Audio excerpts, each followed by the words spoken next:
అరేయ్ విజయేంద్ర సరస్వతి, సాక్షాత్తు పరమేశ్వరుడైన సాయిబాబాను, శృంగేరి దొంగపీఠాధిపతి అయిన విధుశేఖర భారతి, చండాల షణ్ముఖ శర్మ, చిల్లర అడుక్కునే సొంత డబ్బా పద్మాకర్ లాంటి శూద్రులు, ఈ వెధవల కింద పనిచేసే 420 బ్యాచ్ కర్రి కరుణాకర్, లఫంగి లలిత్, బర్రి భాస్కర్ కిల్లి, దొంగ వెధవ దువ్వాడ శివప్రసాద్ ఎన్నో ఛానల్స్ లో బండబూతులు మాట్లాడుతుంటే ఎందుకు మౌనంగా ఉన్నావరా బుద్ధిహీనుడా?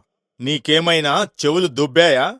మానసిక పరిపక్వత లేని, బుద్ధిలేని అహంకారి అయిన విధుశేఖర భారతికి బుద్ధి చెప్పే బాధ్యత నీకు లేదా?